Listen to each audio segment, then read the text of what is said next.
What's going on, everybody? In this video, we're going to go over a stretch for the rectus femoris muscle. Check it out.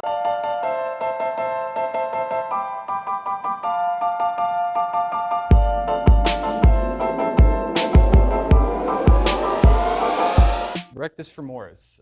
Obviously, it's a quad muscle. It's in the front of the thigh. It goes from the hip down to the knee. What people forget is it's also a hip flexor. Just like other videos where I've done hip flexor stretching, I like to do this in the half kneeling position. If you haven't seen those, go ahead and check them out. What we're going to do is we go onto one knee or half kneeling position. I usually put something soft down under the knee because it could be a lot of pressure there. All the same rules apply when stretching hip flexors in this half kneeling position. A lot of times people overextend the back or they're coming way too far forward. So the key is I start down low. I do what's called posteriorly tilting the pelvis. My back is somewhat flexed, it's not extended, and I just slowly curl up. So ideally I want a relatively straight line all the way up the body. Now when we want to bias the rectus femoris, all I do is take the foot and bring it up onto my toes. So that little bit brings my knee into a little bit more flexion, which creates a little bit more pull here.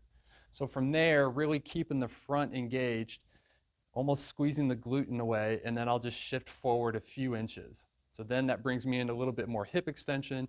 So now we're working the muscle at two joints.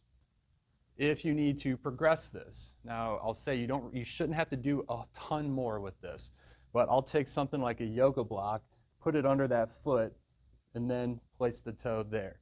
So that increases a little bit more flexion at the knee, which then biases more of a pull here. And depending on the flexibility of the person, you just basically increase little bits or little increments at a time. Another way to increase the pull, if you will, is I'll use a strap of some sort. So all the same things apply, good core function, lean in, and then I'm trying to relax that leg. I'll use this other arm and just lift up a bit.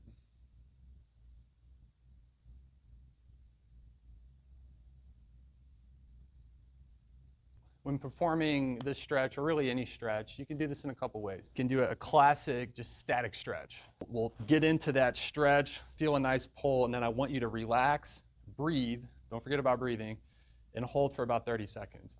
Maybe repeat once or twice, and you could do that a few times a day. Another option is more of an active, isolated approach. So what we do there is I just get into a position, I get to that barrier, hold for a second, and then I back off a bit. And then I'm going to try to get a little further, hold for a second, back off. So you're just inching your way closer. This is not ballistic stretching where you're getting real jerky with it. Slow and controlled, still breathe, still relax, and just make sure we're getting a comfortable stretch or pull through the quad. So I hope this stretching video is helpful. If you feel the need, you got tightness in the quad or you're wanting to work on the hip or the knee mobility, this could be a good option for you. Say in a lot of stretching videos, this should not be the only thing that you're doing. Coincidentally, patients love stretching and anything that's like self-treatment, whereas really the best results are going to come from good quality strength in movement. If you like other videos like this, go ahead and check out my channel and please subscribe. See you on the next one.